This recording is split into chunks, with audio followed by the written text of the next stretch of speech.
오늘의 말씀 사무엘하 23장 1절에서 17절까지 말씀입니다. 이것은 다윗이 마지막으로 남긴 말이다. 이새의 아들 다윗이 말한다. 높이 일으켜 세움을 받은 용사, 야곱의 하나님이 기름 부어 세우신 왕, 이스라엘에서 아름다운 씨를 읊는 사람이 말한다. 주님의 영이 나를 통하여 말씀하시니 그의 말씀이 나의 혀에 담겼다. 이스라엘의 하나님이 말씀하셨다. 이스라엘의 반석께서 나에게 이르셨다. 모든 사람을 공의로 다스리는 왕은, 하나님을 두려워하면서 다스리는 왕은 구름이 끼지 않은 아침에 떠오르는 맑은 아침 햇살과 같다고 하시고, 비가 온 뒤에 땅에서 새싹을 돋게 하는 햇빛과도 같다고 하셨다. 진실로 나의 왕실이 하나님 앞에서 그와 같지 아니한가? 하나님이 나로 더불어 영원한 언약을 세우시고 만사의 아쉬움 없이 잘 갖추어 주시고 견고하게 하셨으니 어찌 나의 구원을 이루지 않으시며 어찌 나의 소원을 들어주지 않으시랴. 그러나 악한 사람들은 아무도 손으로 움켜쥘 수 없는 가시덤불과 같아서 새꼬챙이나 창자루가 없이는 만질 수도 없는 것, 불에 찰나 태울 수밖에 없는 것들이다. 다윗이 거느린 용사들의 이름은 이러하다. 첫째는 다그몬 사람 요셉 바세밧인데 그는 세 용사의 우두머리이다. 그는 800명과 싸워서 그들을 한꺼번에 쳐 죽인 사람이다. 세 용사 가운데서 둘째는 아우와 사람 도도의 아들인 엘르아살이다. 그가 다윗과 함께 블레셋에게 대항해서 전쟁을 할 때 이스라엘 군인이 후퇴한 일이 있었다. 그때 엘르아살이 혼자 블레셋 군과 맞붙어서 블레셋 군인을 쳐 죽였다. 나중에는 손이 굳어져서 칼자루를 건성으로 잡고 있을 뿐이었다. 주님께서 그날 엘르아살에게 큰 승리를 안겨주셨으므로 이스라엘 군인이 다시 돌아와서 엘르아살의 뒤를 따라가면서 약탈하였다. 세 용사 가운데서 셋째는 하랄 사람으로서 아게의 아들인 삼마이다.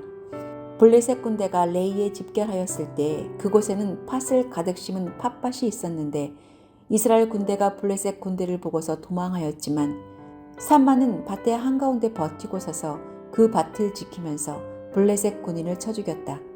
주님께서 그에게 큰 승리를 안겨주셨다. 수확을 시작할 때 블레셋 군대가 르바임 평원에 진을 치니 30인 특별부대 소속인 이 세 용사가 아둘람 동굴로 다윗을 찾아갔다.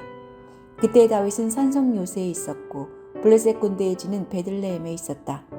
다윗이 간절하게 소원을 말하였다. 누가 베들레헴 성문 곁에 있는 우물물을 나에게 길어다 주어 내가 마실 수 있도록 해주겠느냐. 그러자 그 세 용사가 블레셋 진을 뚫고 나가 베들레헴의 성문 곁에 있는 우물물을 길어 가지고 와서 다윗에게 바쳤다.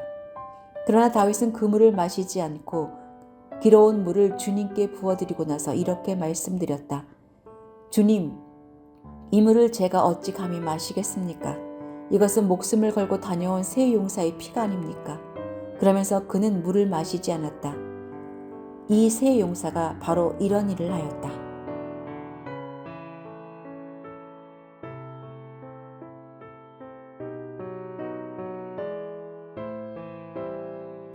거지의 소원은 오늘 하루 배물리 먹고 따스한 곳에서 잠자리에 드는 것입니다. 평범한 소시민의 소원은 오늘도 무사히 주어진 임무 충실히 마치고 사랑하는 가족들과 오순도순 지내는 것입니다.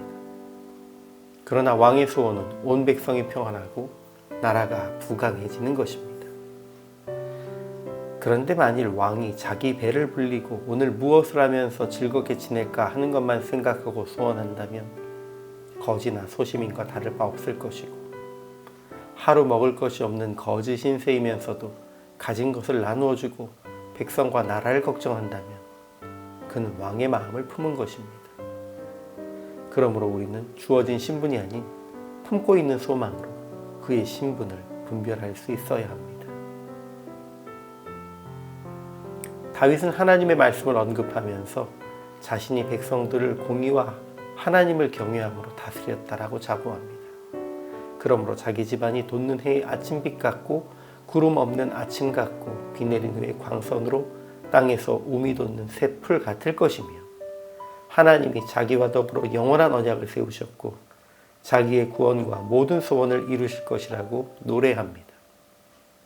이어지는 본문에는 다윗을 도운 용사들의 이름이 기록되어 있는데 특별히 요셉 바세벳, 엘르아살, 삼마가 전쟁 중에 다윗을 위해 목숨을 걸고 베들레헴 성문 곁 우문 물을 길어온 일이 기록되어 있습니다. 이때 다윗은 그 물을 마시지 않고 하나님께 부어드렸습니다.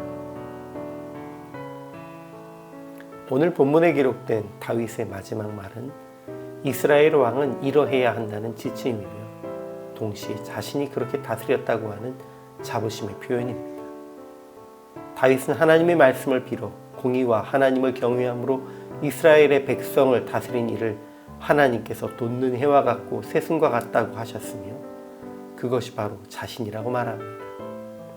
다윗의 고백대로 하나님은 다윗의 통치 기간 동안 그를 위해 의로운 통치가 이루어질 수 있도록 도우시고 동행하셨습니다. 다윗도 스스로 하나님 앞에 바른 왕이 되기 위해 자기의 개인적 소망을 채워주기 위해 목숨까지 내놓는 이들이 가져온 물을 그들의 피로 여기며 하나님께 전제로 드렸습니다. 물론 다윗이 자기 통치를 자화자찬한 것은 하나님의 최종적인 평가와는 다른 부분이 있습니다. 그럼에도 불구하고 우리는 다윗이 공의와 하나님을 경외함으로 다스리려 노력한 지도자였음을 인정해야 합니다. 그리고 다윗이 나와 더불어 영원한 언약을 세우신 하나님이 나의 모든 구원과 나의 모든 소원을 어찌 이루지 아니하시랴 라고 말한 것도 그가 개인의 구원과 소원이 아닌 주께서 주신 마음으로 그 백성의 구원과 하나님의 왕국을 위한 소원을 품은 것임을 기억하고 우리도 예수님의 마음을 품고 아직 주님을 알지 못하는 이들의 구원과 하나님 나라의 확장을 소원으로 품고 이것을 위해 살아가야 할 것입니다.